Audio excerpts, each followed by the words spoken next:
Okay. On the newest RPA, it now says on the who will you can choose either buyer, seller, or each pay their own for the escrow fees. And I have had a lot of questions about if someone checks each pay their own, really what that means and what's the best standard of practice there.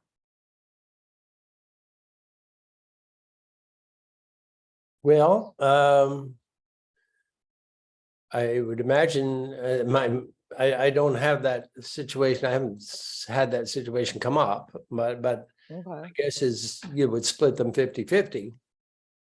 Right. Well, I talked to, that's one, a couple of people have said that each pay their own, because I think the reason they've added that is because in Southern California, Yeah.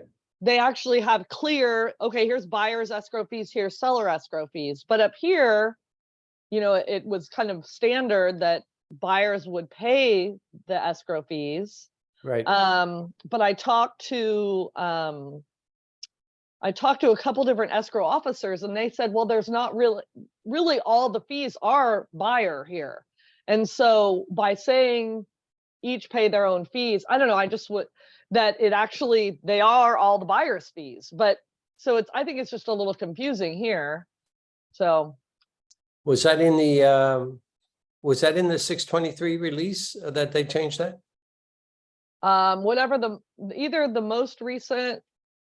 Oh, no. It's been in there. The December release. It's been there. So I've had it come up in a couple transactions where Yeah. people check each pay their own, Right. and they mean 50-50, but really, Okay. escrow's asked, what does this mean? So Yeah. Okay. Well, it's a good question. I will pose it to Shannon and Bill in Okay. advance of the July 10th training. And so I'll make sure they address that in the July 10th training. Okay, Yeah, great. I mean, when Gary- I'm writing a contract, I write, if they want 50-50, I write 50-50, Yeah. but I'm, maybe we need to counter it out if they say each their own. Right. Gotcha.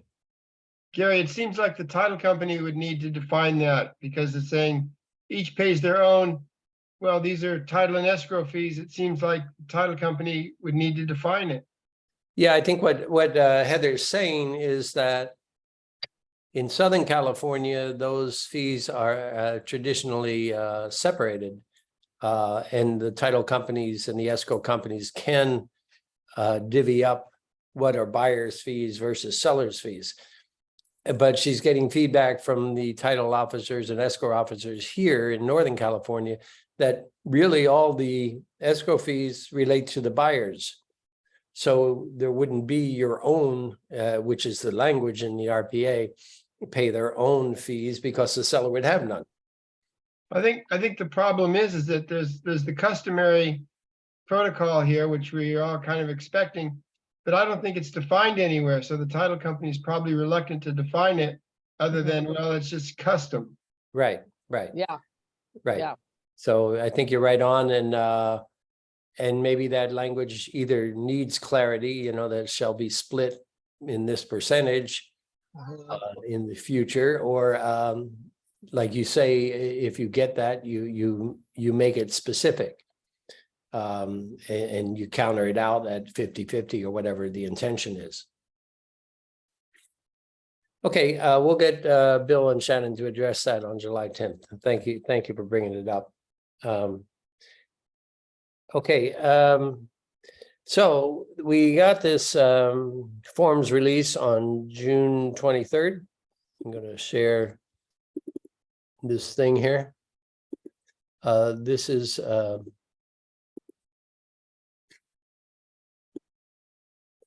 the broker risk management weekly practice tip, which I sent around this week. I'll send it again on next week, just so it's out twice. And you can see there's these three new forms, the CRB, the CRS, and the RUPA.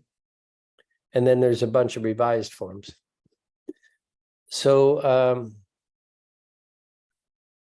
and we may look at some of these forms and pull them up, but the CRB, the buyer's contingency removal form, has been separated into its own form, and paragraph 2C3 now makes it explicit that insurability of the property is not its own contingency, but part of the overall investigation contingency, and is removed when the investigation contingency is removed. Options are added in 2C4 to allow a buyer to exclude fire or flood insurance or both from the removal of the rest of the investigation contingency. So let's take a quick look at those two paragraphs.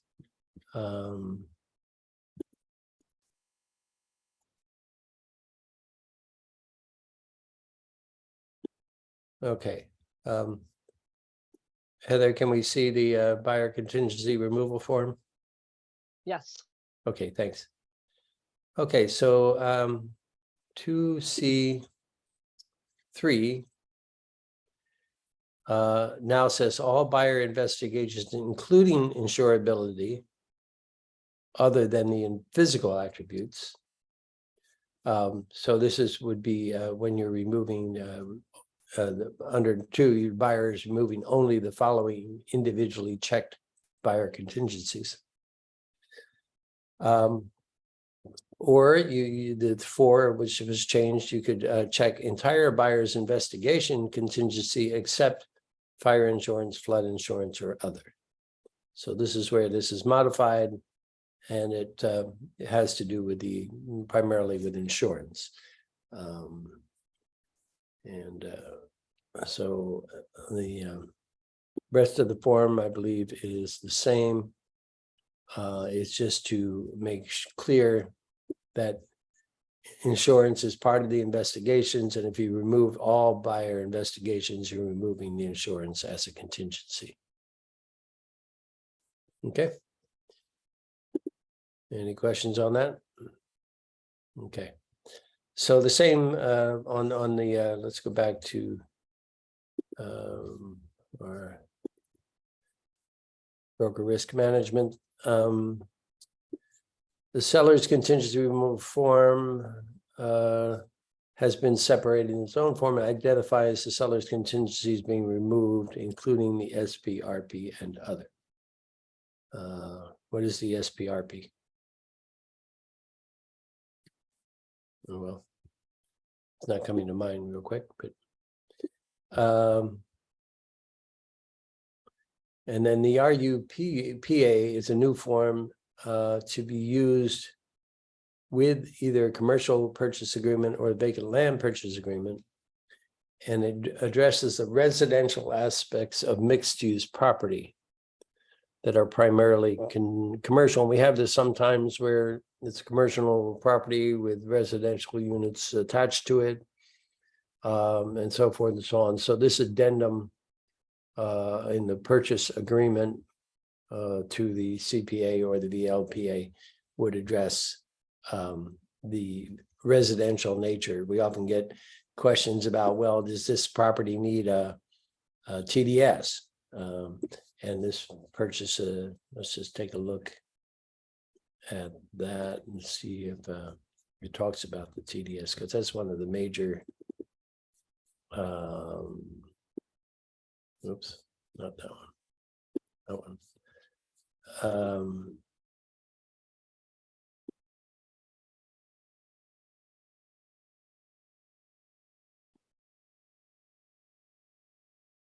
Description of mixed-use property, number of commercial units, number of residential units, possession of the residential units, items included and excluded, additional allocation of costs, residential tenants requirements.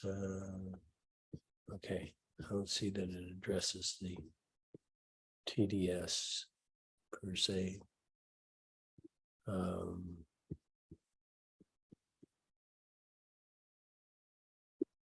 So it might be a question for Bill too. How do you determine whether the TDS is needed when you're using a mixed use property? Shared cost. Okay. Any questions on that? We don't get that a whole lot. We'll go back to the forms page here. And this is alphabetical, so these forms come up.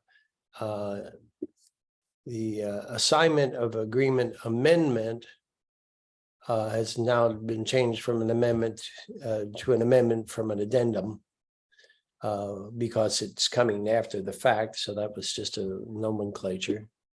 And it makes it clear, which was in there before also, but it just has moved it up to paragraph 1, that it's either a partial assignment, no buyer is deleted and a buyer or buyers are added.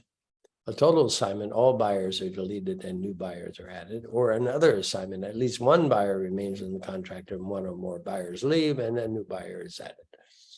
So that kind of spells out the assignment stuff. Under the counteroffer forms, the buyer counteroffer, seller counteroffer, and seller multiple counteroffer.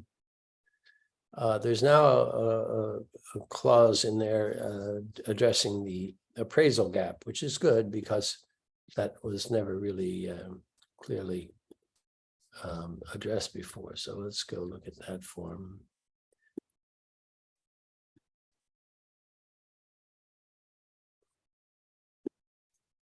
Okay. And it's paragraph 1C. This is unless otherwise agreed or altered in another counteroffer, if the original offer of the RPA, the appraisal contingency amount is lower than the original offered price, then the dollar amount of any difference, appraisal gap, shall remain unchanged and be deducted from the final contract price to create the final appraisal contingency amount. For example, the purchase price in the offer is $1 million and the buyer reduces the appraisal contingency value to $950,000. The appraisal gap is $50,000. If the purchase price is increased to $1.2 million as a result of this counteroffer, the appraisal contingency value shall be adjusted to $1.15 million. So if the property appraises below $1.15 million, buyer may exercise the appraisal contingency right and to cancel the agreement. Okay, so it's you've made your offer and you put in the appraisal area a price that was lower than your offer price, thinking that, okay, well, if the appraisal is lower, I'll still accept that. And this talks about if it's countered, then that appraisal gap moves along with the counter offer price and the appraisal contingency is increased accordingly. So that makes sense. Any questions on that? Yeah. Okay. Thank you, Heather. The seller's replacement of replacement property is what that SP or whatever it was. And we're going to come to that because that form was changed too. Going back to our broker risk management form, there's the CC form was changed, the cancellation of contract, disposition of deposit, and cancellation of escrow form. And it added advisory and instruction language explaining how to fill out the form if one party is canceling independently or proposing a mutual cancellation.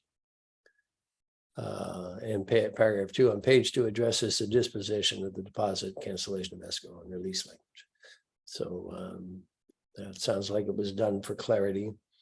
There's some other forms in here. The COL, we get the cancellation of listing form used once in a while. If we're canceling a listing, I rarely see that we retain the right to a commission if the property sells. I mean, we're generally kind of just happy to get rid of it. But this paragraph apparently addresses the issue of if we're reserving the rights for certain certain commissions if the property sells within to a certain party or within a certain time. The DIA disclosure information advisory. The The SPQ paragraph referenced in that disclosure information advisory contains a reminder that the seller shall provide current and past reports and other relevant documents. So sometimes there's a question of, the seller, is asking, well, do I have to give them all old reports? And this advisory is clarifying that you do. The seller does.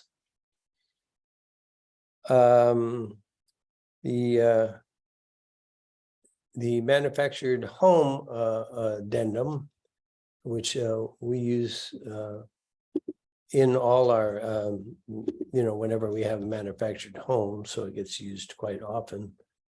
We'll pull that one up.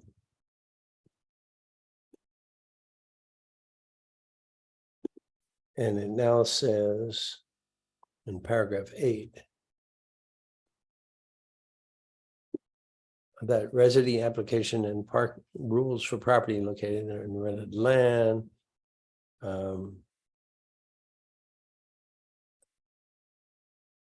And somewhere in here, it says the buyer obtaining residency approval is the buyer obtaining residency approval is a contingency of the agreement in favor of the buyer. Such approval should be obtained 5 or blank days prior to close of escrow. If approval is not obtained prior to this time, buyer may cancel the agreement. If buyer removes this contingency without first having obtained the park approval and the park rejects the buyer's residency application, buyer understands that buyer may be contractually obligated to complete the purchase, even though buyer may be required to remove the home from the park.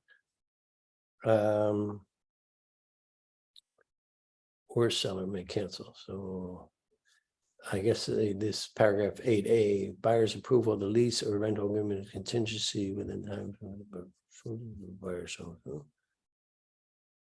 I don't see where it says that the seller has the right to cancel. So I will ask Bill to address that. Seller may cancel, question mark. I don't see that buyer shall deliver, buyer, okay.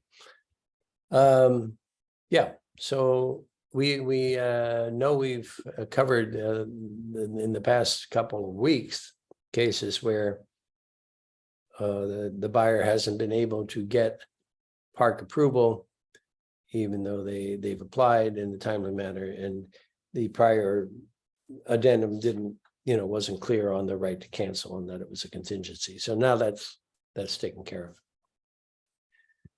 Okay, back to this one. Let's see what else we got here. Oh, the residential listing agreement. We generally use the RLA exclusive. Paragraph 4C was added to address the inclusion or exclusion of smart home features. Agents should obtain seller and buyer agreements before the contract acceptance.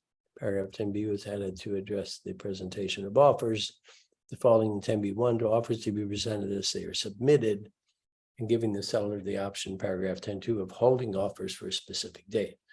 Contact information sellers also added. So that's interesting because, we often just freelance that area around how many days, until we review offers, it's rarely, I've never seen it in writing. So now it's going to be in writing. Under what paragraph was it? 10B. Okay. Presentation of offers. There are different strategies for obtaining the best offer for the seller. Sellers advise that certain buyers may prefer not to be in a competitive situation, neither may not make an offer if there's an instruction that all offers will be presented at a later date, or may try to make a preemptive offer that will expire in the hopes the seller will accept before the presentation date. Sellers are advised to discuss and consider the best strategy for the seller. 1, seller instructs broker to present offers. Broker agrees to present all offers received for the seller's property and present them to the seller as soon as possible, unless the seller gives broker written instructions to the contrary. So that's your default, B1. B2, if checked, seller instructs broker not to present offers until a later time. Seller is elected to have broker hold offers and present to the seller on blank date or so many days after the property is listed as active on the MLS. Broker and seller may amend this agreement anytime in writing. Broker will inform the seller that an offer has come in, but will not submit the offer to seller unless specifically instructed otherwise in writing. Local MS rules may impact this practice and whether it will provide any benefit to the seller. So that's clarifying language that we used to just do verbally. And so that's, I believe that's helpful. And 4C was changed, which deals with smart home features. The following smart home features devices are included in the sale or excluded from the sale. So I'm not even sure what are smart home features. And anyone got a smart home? My home's not so smart. I wonder if Ring doorbells and Yeah. Nest, the Yeah. Nest. Yeah, you I know, would I guess, I would guess that's what's addressing. And are those personal property you can just take off the wall and take to your next house? I think they're, mostly a Ring doorbell you have to affix in some way. I think they're screwed in. And then a Nest is just like any other thermostat, right? It's part of it's screwed in. So I think they're. Yeah, but it's kind of like those like TVs, built-in TVs, you have the option to remove those, but leave the brackets and and all that kind of stuff. So I would expect, I've never used a Nest, but that they aren't hardwired. I think they all go via wireless. So you could unscrew it and take it with you if that's what the seller wants to do. So I have a question around that. Yes. So if you did have a Nest thermostat and you took it off, you'd have to replace it with a different thermostat, right? Because you can't just leave a. Yeah, you would put go get a nickel one down at the hardware store and attach it. Yeah. Okay, and then there's also like, all the smart lighting where it's app controlled. Right. That would be a smart home feature. Yep. Mm-hmm. I mean, I've seen smart homes where, they have closets full of smart lighting stuff. And you couldn't take it out if you wanted to, I don't think. So, but yeah, that's a new area. We'll find out what the smart home features are as we encounter them.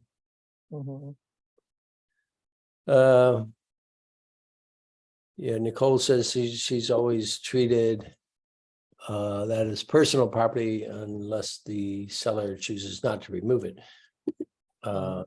So that would be a case where the buyer say, I don't know why the buyer wouldn't want it, but they might ask it to be removed as personal property.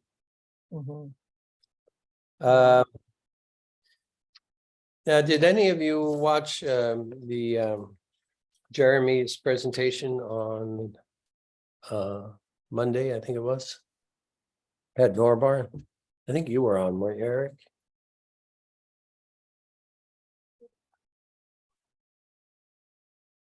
Well, do you have any comments on what you heard on from Eric or from Jeremy on Monday? You're muted, Eric.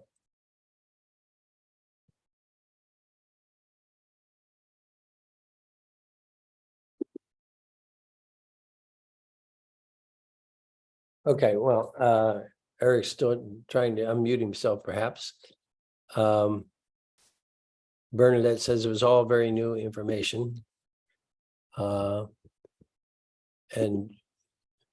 Curtis thought the vocal presentation sucked. I thought it sounded okay. I didn't have a problem with that. Anyway, it was interesting because he really didn't go into any of the new forms. That, you know, he didn't dive into the specifics or pull up any of the new forms, which I thought was going to be his purpose. But what he did talk about was risk management. And he used the term several times that reducing the target on your back. Okay. And we always talk about, you know, we potentially, for lawyers, you know, plaintiff lawyers, we in the real estate industry are potential targets, and we have, you know, the target on our back gets bigger or smaller, and depending on what we're doing in a transaction. You know, and I always say the biggest target you could place on yourself is when you're a single agent, dual agent. In fact, we had an attorney attending a Chamber of Commerce open house last Friday here in Sonoma, and she was explaining, I'd never met her before. She explaining she had just had a case heard by the Supreme Court, and it was a real estate case. And I said, "Oh, what did that have to do with?" And she said, "Well, it had to do with the dual agency." And so she says, "If I were a broker, I just would outlaw, you know, dual agency within my brokerage." And I said, "Well, you know, it's you aren't a broker," but she, you know, she used the same term, you know, that just puts this big target on your back if anything goes wrong between the buyer and the seller down the road. We were being asked to attend, you know, and get involved by a buyer where we represented a buyer in a property, but had some land movement after all these rains we had last winter, and they're claiming that the seller didn't disclose things. The buyer and seller went to mediation, as they should, but they couldn't reach any settlement. And now the buyer is ratcheting it up to the next step, and they're asking, demanding the broker to get involved and help to remedy their condition financially. So we, you know, obviously we got to present that to our errors and omissions insurance, hire our lawyers, and go down that path. So, and that wasn't a dual agency. That just happened to be that the buyer and seller had a dispute, and most often, if they can't settle it, if it becomes a larger number, they're going to ask the brokers to participate because there's just more dollars available from insurance companies and stuff like that. So anyway, reducing the target on your back. A couple of ways he said to do that was not to share forms. Okay, if you're sharing forms with a client, they say, "Oh, can you just get me a copy of the RPA, or can you get me a copy of the TDS or something like that?" And we aren't their agent. Well, we can become their agent just by giving them forms, just by sharing forms with them. So that's a risk we don't have to take. If you get that request, just you can refer it to me or Randy, and we can kind of work about how to do. We can do that best. He said, in particular, read the statewide buyer seller advisory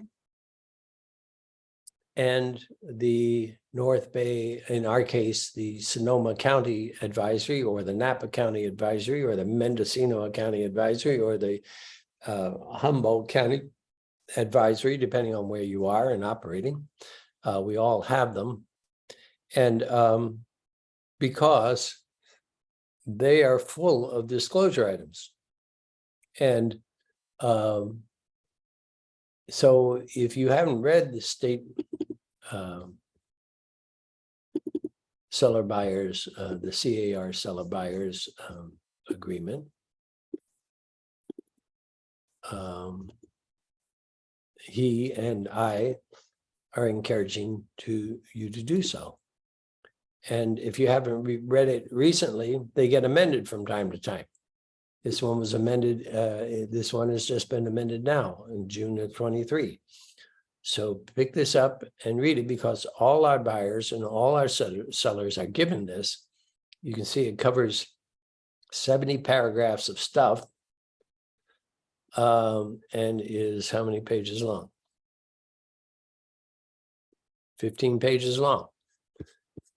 We should, it's not that we're going to know this by heart or recite it as a, but we should read it, and at least if you don't understand something, ask about it. Let's get clarity on it. If all these different topics. So because we're asking our clients, our buyers and sellers, to acknowledge receipt of this. Now, do you think they've read all this? Maybe not. So, but if they bring up a question, Jeremy's point was any question a buyer or seller bring up are probably addressed somewhere in that seller buyer advisory, and or they bring up a county, something locally related to our county, it's probably addressed in the local advisory. So read those two advisories. It's very important, because that's a big risk management item we can take off the table. Because if that question comes up, you can refer them to, oh yeah, that's covered in paragraph 17 of the seller buyer advisory, statewide advisory that you were given the day we went into contract. And don't try to answer the question, just refer them to the form. Because he said we get into trouble when we go to answer the questions. All right. So that's what I took out. Oh, the one last thing I took out of Jeremy's class was property management. Unless you're actively doing property management, don't do it as a side bit. It is as my friend, it is froth with danger. Froth, like coffee froth. No, it's a fraught with danger. Because there's so many specialized things going on in property management. So don't do property management without letting us know about it. Don't do it, on the side as a little activity, unless you're telling us and we're aware of it, and we know what you do. And we know what you're doing. All right. Well, I'm going to stop the forms coverage again, because this will all be covered in the broker risk management training on July 10th. Be sure to register for that. I send out the registration each week up until then. It's 9:30 to 11, and Bill and Shannon will be addressing all these forms and changes. If you have a question you want them specifically to answer, just let me know ahead and I'll send them a note and we'll make sure they address it. The other resource to get these information on these new forms is CAR itself. If you go to CAR June 23rd forms release, put that into the homepage on the CAR website, and it'll pull up links to the forms and explanations about why the changes were made and how to use them properly. So we have resources. Go ahead and use them. Okay. Well, I've droned on here for a while. I'm going to let Heather drone on for a bit. Let me make you a co-host. Great. Thank Okay. you, Gary. Great. Okay. Hey, everyone. I actually went to the ethics class that Norbar had this week. Didn't make Jeremy's, but I went to the ethics class. If you get a chance, Lee Brown, she'll be doing another one, I believe in August or September. We do have to take 3 hours of ethics once in a 3-year cycle.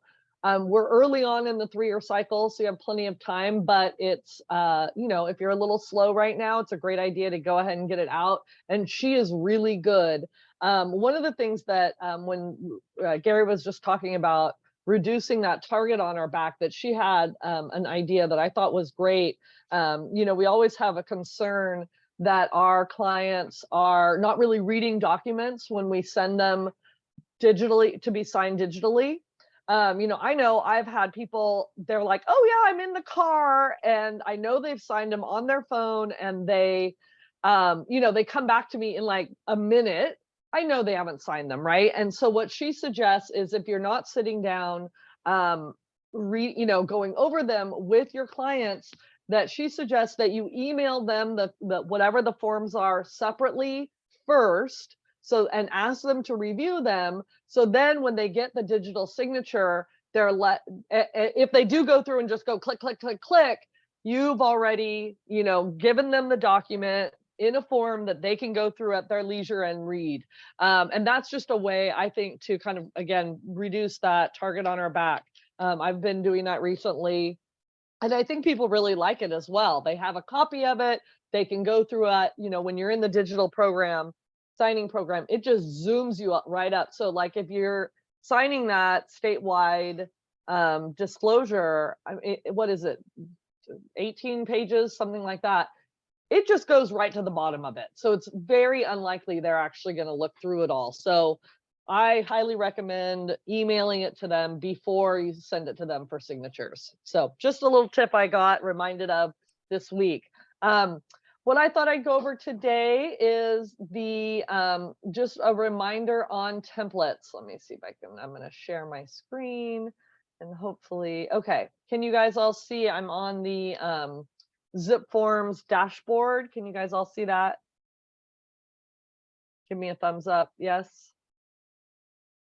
Eric, can you see it? You're the only one Yes. on. Okay, Yes. awesome. Thank you so much. So, you know, now if, you know, I keep hearing from agents, they're feeling that the market's a little slow. So take advantage of that and get your systems together as much as you can, so that when you're busy, then everything's going to go more smoothly, right? So take the time right now. So this is a great time to go in and check on your templates in Zip Forms. If you don't have templates already set up, what you do is when you first log into Zip Forms, you're going to be taken to this dashboard. And then along the top here, it gives you the option to go to templates. So just go into templates, click on forms and checklists, and this will show you if you already have templates set up. If you don't, all you need to do is go right up here on the left-hand side to the new button, click on that, and it will walk you through. You just name it, and then you're going to put your documents into it. So I will show you in one template I already have. So what happens is when you go to actually write a contract, write an offer, or a listing agreement, you can automatically apply these templates to your transaction. So it has all the documents you need already in the transaction, automatically puts them all in. So over here on the left, I have my purchase offer packet. This is the template that I have when I go to write an offer for a buyer. I add this template. I don't know why it's not opening up. There we go. I had to double click on it. When I start a new offer, I add this template, and then automatically it includes the cover sheet, my blank RPA, and the market conditions. You may want to add other items to this template as well. If you're just creating a template, you just go over here to all forms on the top right and add in any. So for instance, I'm going to add in the statewide. I got to move our little photos here. Statewide buyer and seller advisory. So I'm going to go ahead and add that into this template. So it's automatically added to every time I write a purchase offer. And then you can add in, there's several things you can do here. You can go to the cover sheet and add in any information that is, that happens every time. So you can add in all of your license information, your office address, anything like that. You can go into the purchase agreement, do the same. I'll show you that in a minute. And then over here, you can add in placeholders. So I put these placeholders in to remind me as I'm writing up the offer that I need to ask my clients for their pre-approval letter if they have it, for their proof of funds, and to add in the disclosure cover letter. The if they have a disclosure IO packet or anything like that, then I add that in the signing package to have them sign that. If you want to add in one of those, you just go to, I haven't done that in a while. Yeah, you click on add doc, and then right here, the different options are, so if you want to add a document from your computer, say you want to add to this template, you want to add the square foot advisory, then you would just go to browse for document and pull it off your computer. What I was just showing you here is creating a placeholder. So if I want to remind myself to always ask for the proof of funds, then I'm going to click on create placeholder, and then you just name the placeholder and hit OK, and it will add that placeholder in there. So just take a few minutes updating creating or updating your templates, and it's going to make writing an offer when you go to do it so much quicker. Also, go into each document. So I'm going to click here on the purchase agreement. I'm going to open it up in the forms editor. And now anything I do to this document in my template is going to automatically apply every time I add a template to a transaction. So I don't know why it's so slow. Let me turn off my video. Sometimes that helps. So I'm going to go in. I suggest you go into each form you have in your template. There we go. And go in and add all of the information that doesn't change, right? So go ahead and add your firm. You could have done this in the cover letter. Some of these things are in the cover letter and will automatically populate over, or you could do it here. So I know every time, right, my firm is going to stay the same. My name and mine and our broker's license number will always stay the same. So I don't have to hunt that up. I don't have to retype it in every time. It just automatically will be in there when I add a template to my transaction. So you can do any of these items here in the documents. And then, for instance, if I generally use, where is it? Here we go. So natural hazard zone disclosure, I just automatically have it so that the seller is going to pay for that. And I put seller's choice because I don't know the, what company the seller can choose.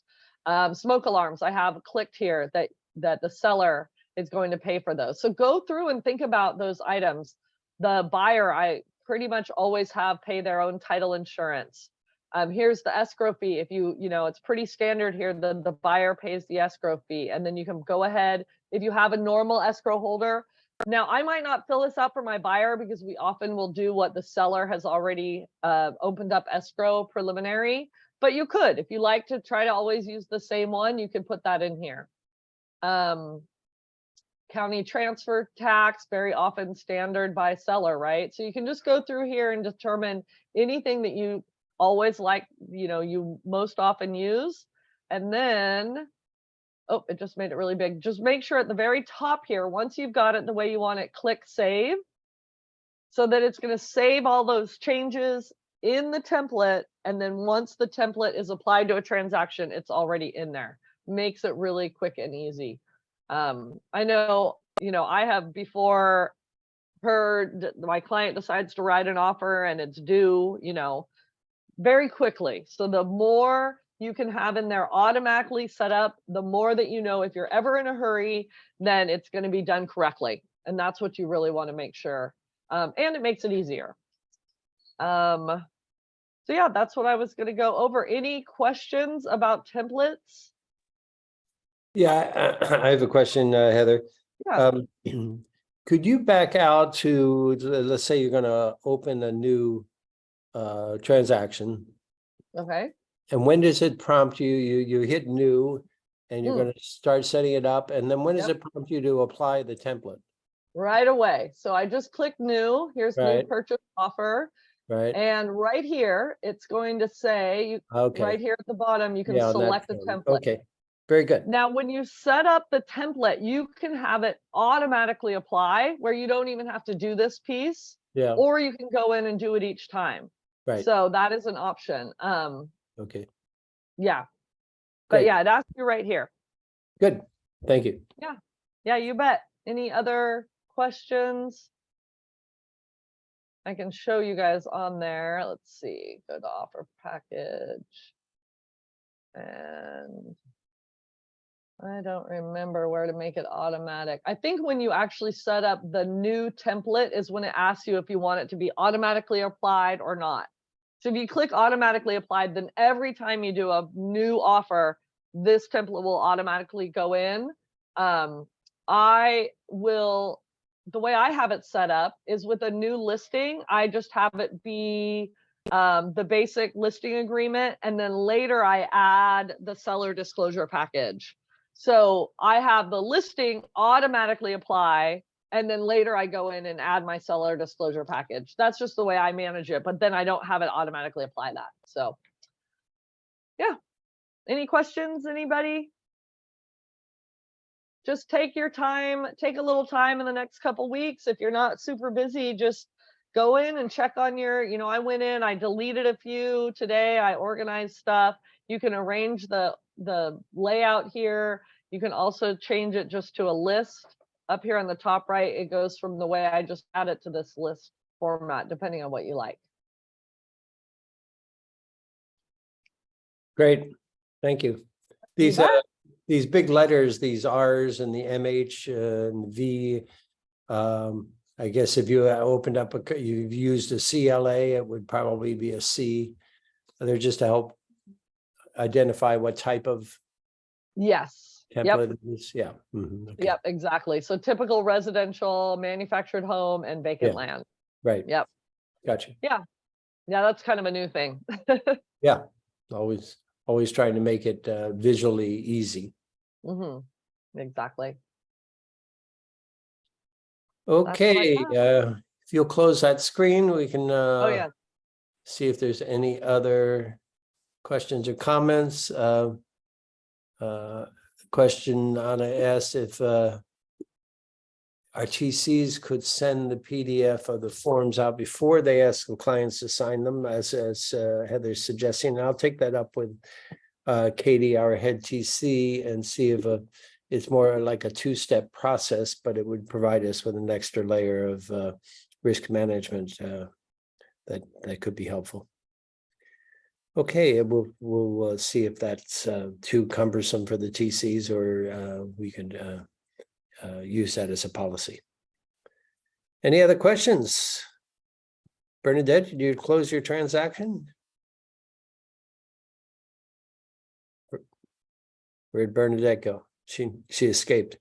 You scared her away, no? I guess Bernadette was in her first escrow, which was due to close, I think, the end of last week. So Oh, cool. checking to see if it did. All right, everybody. Have a good week ahead. A good, safe 4th of July. There you, Bernadette's back.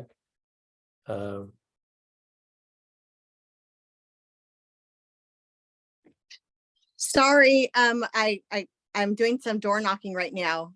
Oh, okay. So, but yes, we did close the transaction, and it was definitely a learning process, and so we've got more to learn.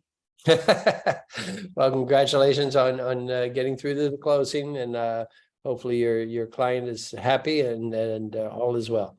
Oh yes, we volunteered and we helped her clean the house yesterday, so she was happy with that. Okay. Yeah, we helped her get set up for a property manager, and she signed the contract for that yesterday. And I've been gifted to kind of help out with a open house that Linda has listed. So I'm doing some door knocking. Okay, great. All Thank right. you. Enjoy the day. Talk to you later. Thanks. Bye. Bye. All right, everybody. We'll catch you next week, if not before. Be well.